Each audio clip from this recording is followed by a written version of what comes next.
He will accomplish it. He will accomplish it. And I don't know what they are going to be able to be a radio cassion pedal. Auto on the morning chair, a radio and pedal. And ever see there, baby, will be ano.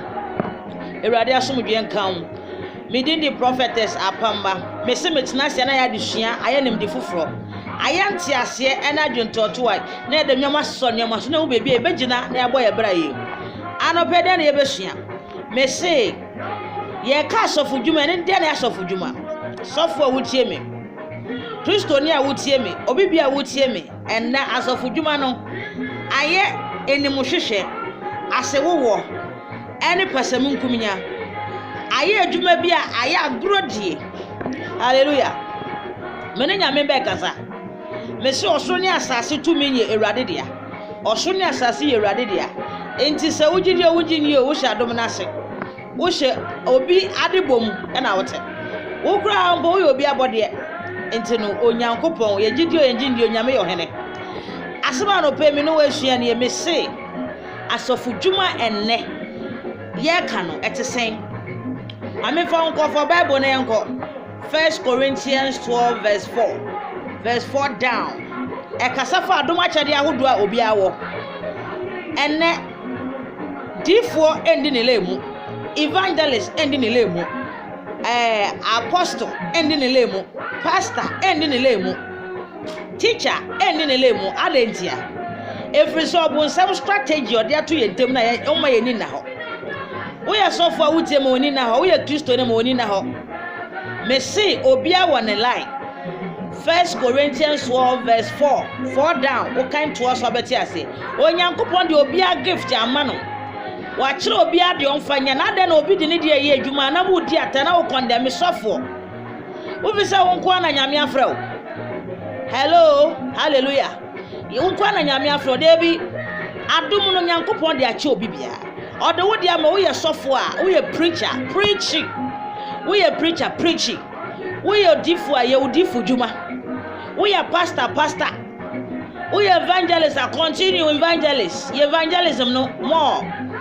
Enti adentina enne ayete so otan enne yante ye wase ne yanka se dim papa mu bra ye mu ye manya me adwuma kra nya akono. Enti enne mesi ye besua de wo ho se akyede no bia wo ne de. Obia wo de ye de Nyankopon de akye no. Enti de kuta wo no di wole mu na fa wo kwan ne so. What am I say? For wo kwan ne so. Na di de nyame aka ne so. Na yenje se ne wo ye dim papa mu ene wutie radio na bebre bet na ho na ye cassette ya evangelist cassette ya prophet untana nyame se yanya na. Odi waduma ma for wadum ne ye adwuma menhwe obi. Me se wo gwa bra wa asase so na opese wo ko w'anim a entie nipa. Wutie nipa, you will die before your time because pressure nipa de bema ono wan hwe be free Nyankopon botaye na ode ama ono so enhwe nipa de nipa e kanti na wo free nyame line na ode ama ono obi a wone line me se nyame adwuma te sa asase e de ama yen o etwa obi a ne kwan ama no so ondo enti no wo de wo ye de be so nipa ni wo hwem na wo ndi wole mu na wo ye de be so nipa ni enti no wo se wo nua kra wo nwe ho yenya very careful. Yenya very careful. So for wutie me Kristoni. Wutie me. Me ye difo ba. Ejuma Nyankopon de ma me se me ye sunsum djuma. Me the gift no ebe ye me djuma se na nyame pesa me ye no. Eno ti ne me nhwew. De wo kan ntimi nchange de wo me mu. Sa na wo so ye sofo na wutie wo evangelist a. Hwem na ye wo evangelist ejuma no. Na di de nyame pesa wo ye no so. Enhwe ni panim. Enye ni pan enye no nyampe. Na wonye dey unti de nipa ka ne chi na wemfi wo line so ye wo line ne so adwuma bebebe and then I say person so for bebebe say won say ye na enyame e wasase so we are not God wa maye ho kwan say betimi aye dey obi ya de na enya ye beka ba susuka na ebia na wo so de na kwan so susuka enti meka ne say edu bebi a wasa asofo no ye ka ye ho bom na ye adwuma ne se na ya soma ye no na ye gya wo ne mpapa mu no hallelujah. Yeja wo ne papa mu no wo ye Kristo na wo tie me wo tie asode mu wo sofo oni prophetic gift oni nhum adum bia ode be ye ne sunsun adwuma a or condemn a differ extra or no you are happy. Mamma can't you say Bible net that honor cranning and I can. And I'm a differ so na day to me and 70 bit. Nyami bo ni wiase. Time obo Adam and Eve no wa kan Bible be woni story. Okay obo Adam and Eve no oye den na Moses oni ho. Moses ye differ oni ho. Why na record Adam and Eve mo story? I Moses. A common of us odi hu ye. Ni nyina nyame. A true revelation. Do en odi hu in odi chro ye. Ye kan Bible ni be prophet hu nsem bebre. Elijah Elisha. Hu nsem bebre wo ho. Ansa na yigina Yesua. Asa na Yerade Yesu Kristo so ba ye beto aso. Na adan na ye nti adwuma na ye na ase. Adan ye makwam obonsam wiya ya adwen ana. Asofo ma ye ni da na enje sa agro concert ni agro na ye di no. Uma ye ni no ma ye ni mbre na ye adwuma na se na sefata. If you said the year and moi, Metnas na metie radio, na me hwe no bia koso na e ma homte. Hallelujah. Enti we Kristo ni nso ayere ho na ye adwuma wo so nyame soma wafa na ye mo ni mre. Na di line. So for obi andi ne line mo, me see prophetic ministry ade bia se nka ho a enye ye. Na nka me see so for obi no wanya sase Nyankopon.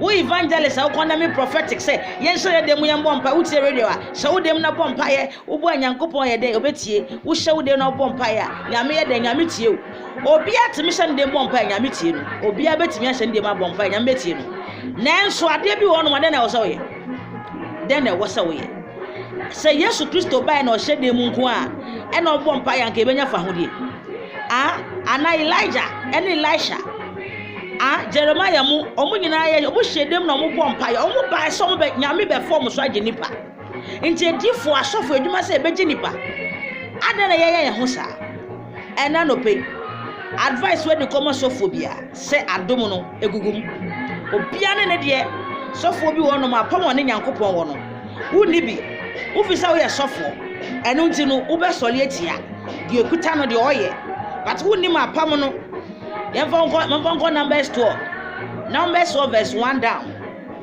Emre Moses ko ware obaby a ne namfofo asofo ni nuanom asofo ni nim so de okoye na enye nti e wo so omuka wo kai Numbers 12 from 1 down then esi omu fi so omu ka asem no de omuka na ya right I thought that asofo na asem na aba no fi say de oka na ya right but ebia ha wa Nyankopon hu ade nya sa na wo hu no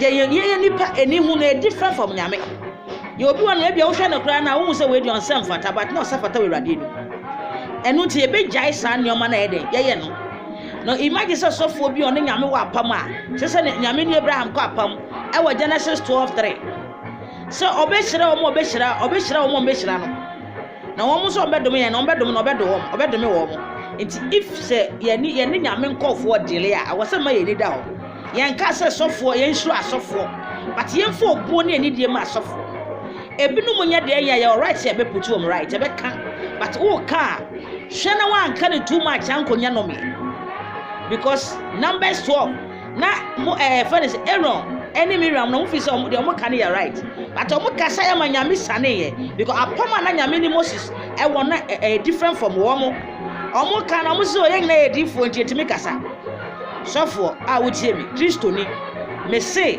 prophetic ministry is very important. We hear D4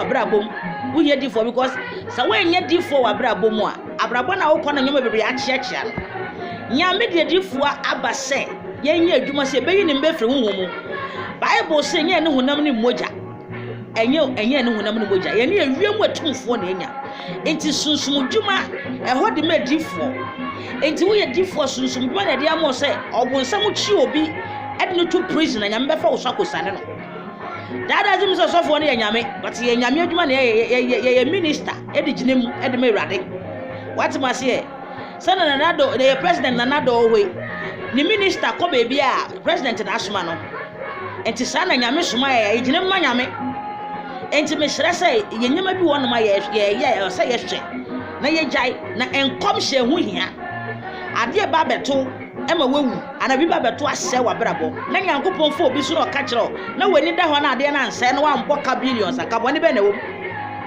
ena asofo e gbo sabra nyame nkofo yenya one a Christian fo yenja ensam bi se bebre nya no me bebre nya no me yenya no mia tete aso de nya mia tete edi nyame echi se yesom nyame because ensem bi wono ma ye hwehwem what say nipa na ya de hwehwem po say ye no kra na nya no kra wo de wo te ya na wasoa wo te ya na wafa uma ye nje esuban bi na ye nkambo masofo ye bo sabra no mesi evangelist ne de na wonfaso prophet de wonfaso apostle de wonfaso obi ende sofo evangelist be condemn yemfa na yemfa nyame asem no enkom hye de dwuma na nyame asem nipa asem ana enkom hye dwuma na ya tro no wo bible no mu no Elijah and Elisha Jeremiah mo Moses mo omo edwuma na omo your bible mu nipa na frɛ wo mana ada na ya kasa sa nyame na frɛ wo enti evangelist ofisa nyame afrɛ prophet so nyame afrɛ no